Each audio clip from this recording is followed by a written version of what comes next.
മലയാള ജനതാ ന്യൂസിലേക്ക് ഒരിക്കൽ കൂടി സ്വാഗതം. ഞാനിപ്പോൾ ഒരു ലൈവ് ഇവിടെയൊന്ന് ടെലികാസ്റ്റ് ചെയ്യാൻ വേണ്ടി വന്നതാണ്. പരമാവധി ഒന്ന് ഷെയർ ചെയ്യേണ്ടതുണ്ട്.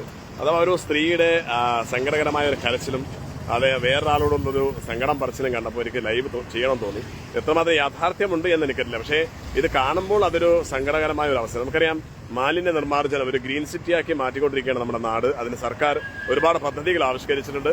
ഹരിതകർമ്മ സേന അതിനുവേണ്ടി ഒരുപാട് വർക്ക് ചെയ്യുന്നുണ്ട്. എന്നാൽ അതോടൊപ്പം തന്നെ വീടുകളിൽ നിന്ന് വേസ്റ്റ് എടുക്കാനുള്ള ഒരു സംവിധാനം അത് ഹരിതകർമ്മ സേനയെ അതോടൊപ്പം കോർപ്പറേഷനും നിർവഹിക്കുന്നുണ്ട്. അത് എത്രമാത്രം ഫലവത്തായി പ്രവർത്തിക്കുന്നു എന്നുള്ളത് നമുക്കറിയില്ല. പക്ഷേ ഇതിനു വേണ്ടി ജോലി ചെയ്യുന്ന ആളുകളെ സംബന്ധിച്ചിടത്തോളം അവർക്ക് വേറെ നിവൃത്തിയില്ലാത്തത് കൊണ്ടാണ് ഈ മാലിന്യങ്ങൾ ശേഖരിക്കാൻ വേണ്ടി അവർ തയ്യാറാകുന്നത്. കാരണം മറ്റ് ജോലികളുണ്ട് എങ്കിലും പുഴുവരിക്കുന്ന അതോടൊപ്പം തന്നെ മാലിന്യം നിറഞ്ഞ വേസ്റ്റുകൾ അത് തരംതിരിച്ചത് മാറുമ്പോൾ തീർച്ചയായും രോഗങ്ങൾ അവരെ പിടികൂടുന്നുണ്ട്. എന്നാൽ ഇവിടെ ഒരു 10 പേര് ചെയ്യേണ്ട ഒരു ജോലിയാണ് ഇപ്പോൾ ഒരു സ്ത്രീയെ കൊണ്ട് ചെയ്യിപ്പിക്കുന്നത് എന്നാണ് അറിയാൻ സാധിച്ചത്. ഈ മഴയത്ത് പ്രത്യേകിച്ചും ആളുകൾ ഒരുപാട് മാലിന്യങ്ങൾ അഥവാ മലം ഉൾപ്പെടെയുള്ള മാലിന്യങ്ങൾ ഇവിടെയുണ്ട്. ഇതൊക്കെ വേർതിരിച്ച് മാറ്റാൻ കുറെ നാളായി ഒരാളെ കൂടെ ഹെൽപ്പ് ചെയ്ത് തരണം എന്ന കാര്യം ഇവിടെ ഈ സ്ത്രീ ആവശ്യപ്പെട്ടു എന്നാണ്.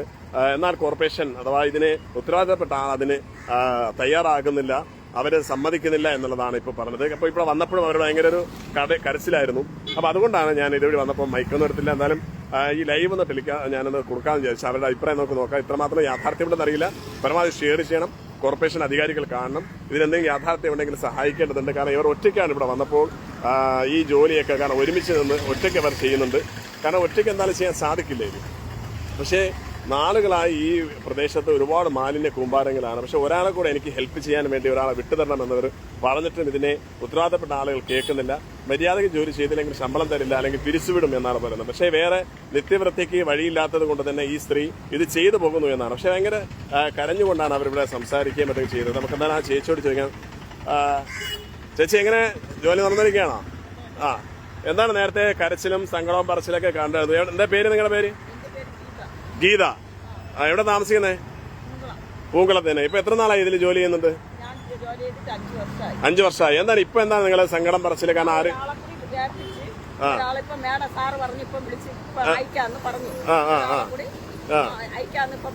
ന്യൂസ് ചെയ്യുന്നു പറഞ്ഞപ്പോ അവർ അയക്കാന്ന് പറഞ്ഞു അല്ലേ? ആരാണ് ഇതിന്റെ ഉത്തരവാദിത്തമുള്ള ആളാരാണ്?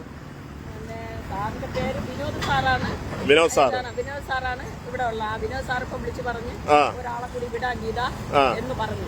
ഇപ്പൊ പറഞ്ഞു, ഇത്രയും നാളത്തെ പറഞ്ഞിട്ട്.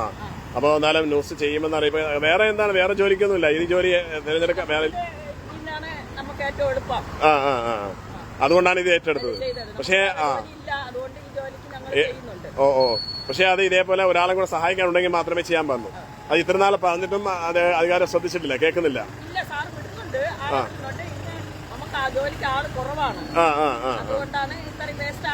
ഓക്കെ. അപ്പൊ എന്തായാലും ഇപ്പൊ അവരെന്തായാലും ആളെ വിടാന്ന് പറഞ്ഞല്ലോ.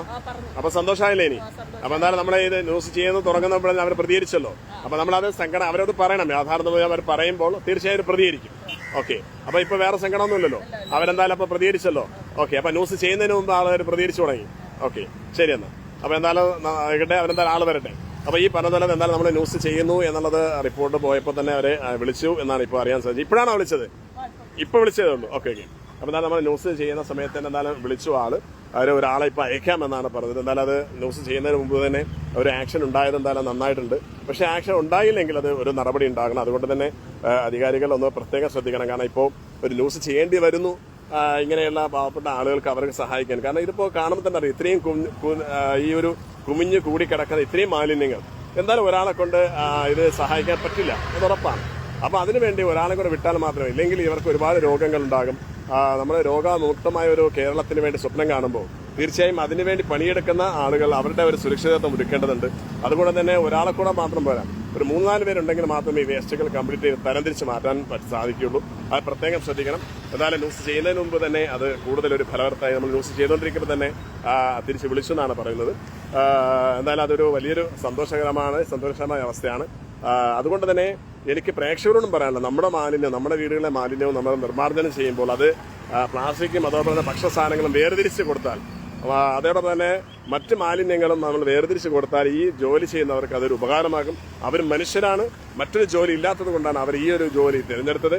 അതുകൊണ്ട് തന്നെ അവർ മനുഷ്യരാണെന്നുള്ള ഒരു കാഴ്ചപ്പാടോടുകൂടി, ഒരു അല്പം മനസാക്ഷിയോടുകൂടി നമ്മൾ പ്രതികരിക്കണം. നമ്മൾ വേറെ ആരുടെയെങ്കിലും മാലിന്യം എടുക്കുമോ എന്ന് സ്വയം ആലോചിച്ചാൽ മതി. അപ്പം മറ്റുള്ളവരുടെ മാലിന്യം ഞാൻ എടുക്കാൻ തയ്യാറാകുന്ന എൻ്റെ അവസ്ഥ അതാണ് എന്ന് മനസ്സിലാക്കണം. അതുകൊണ്ട് തന്നെ ആ രീതിയിലേക്ക് നമ്മൾ പെരുമാറാൻ തയ്യാറാണ്. അങ്ങനെ ഒരുമിച്ച് നിന്ന് സർക്കാരിനോടൊപ്പം പെരുമാറിയാൽ നമ്മുടെ നാട് ഒരു രോഗവിമുക്തമായ ഒരു അവസ്ഥയിലേക്ക് മാറാൻ സാധിക്കും. എന്തായാലും ഒരാളും കൂടെ കിട്ടിയാൽ ഈ ജോലി തീരൂല. മിനിമം 10 പേരെങ്കിലും ഓ 2 പേര് നിന്നാൽ പോലും 2 മണിയാവും. ഓക്കെ. അപ്പൊ ഇപ്പോ കുറെ നാളായി നിങ്ങൾ ഒറ്റയ്ക്കേ ഉള്ളൂ ഇവിടെ? വിട്ടുതരും, ഇനിയിപ്പോ വിട്ടുതരും. ഓക്കെ. അപ്പൊ എന്തായാലും സന്തോഷമായല്ലോ. ഓക്കെ, ശരി എന്നാ. അപ്പൊ എന്തായാലും നിങ്ങളുടെ കമന്റ്സുകൾ അറിയിക്കാം. പ്രത്യേകം ഈ പറഞ്ഞതുപോലെ തന്നെ മാലിന്യങ്ങൾ നിർമ്മാർജ്ജനം ചെയ്യുമ്പോൾ അതിനുവേണ്ടി സർക്കാർ നിയമിച്ച അല്ലെങ്കിൽ അവരെ നിശ്ചയിച്ച ഇതേപോലെയുള്ള ബോക്സുകൾ നിക്ഷേപിക്കാൻ നമ്മൾ തയ്യാറാകണം. അല്ലെങ്കിൽ ഹരിതകർമ്മ സേനയെ ഏൽപ്പിക്കുക. അതോടൊപ്പം കോർപ്പറേഷനോട് പറയാനുള്ളത് ഒരാളെ കൊണ്ട് 2 പേരെ കൊണ്ട് മാത്രം ഇതേപോലുള്ള സ്ഥലങ്ങളിൽ ഇത് കണ്ടോ, ഇതിപ്പോ പ്ലാസ്റ്റിക് സെപ്പറേറ്റ് ആയിട്ട് അവർ വേർതിരിക്കുകയാണ്. ഇനി ഇങ്ങോട്ട് ഭക്ഷണ വേസ്റ്റും വേർതിരിക്കുകയാണ്. അപ്പൊ ഇതൊക്കെ ഇതിന്റെ ഇടയ്ക്കാണ് ഈ പറഞ്ഞതുപോലെ സ്നഗ്ഗി പോലെയുള്ള മാലിന്യങ്ങളും അതോടൊപ്പം തന്നെ മലം ഉൾപ്പെടെ കാര്യങ്ങൾ ഇവിടെ നിക്ഷേപിക്കുന്നത്. ഇതവർക്ക് കൂടുതൽ പ്രയാസങ്ങളാണ് ഉണ്ടാക്കുക. അതിനല്പം നമ്മൾ കാരുണ്യം കാണിക്കണമെന്നാണ് പ്രേക്ഷകരോടും പറയാനുള്ളത്. നമ്മളെല്ലാവരും ശ്രദ്ധിക്കണമെന്നാണ് പറയാനുള്ളത്. എന്തായാലും നിങ്ങളുടെ കമന്റ്സുകൾ ഈ വിഷയത്തെ പ്രതീക്ഷിച്ചുകൊണ്ട് പിന്നീട് നമ്മുടെ യൂട്യൂബിൽ ഇത് അപ്ലോഡ് ചെയ്യാം. നിങ്ങൾ നേരത്തെ പറഞ്ഞതുപോലെ തന്നെ നമ്മുടെ ഈ ഒരു ചാനൽ ഇതിലേക്ക് സബ്സ്ക്രൈബ് ചെയ്തിട്ടില്ലെങ്കിൽ യൂട്യൂബ് ചാനൽ സബ്സ്ക്രൈബ് ചെയ്യുക. പുതിയ വാർത്തകൾ വിശേഷങ്ങൾ അറിയാൻ ഫേസ്ബുക്ക് പേജ് ഫോളോ ചെയ്യുക. ഇൻസ്റ്റഗ്രാം സപ്പോർട്ട് ചെയ്യുക. പുതിയ ന്യൂസുമായി കാണുന്നത് തൽക്കാലം വിടാം. ബൈ.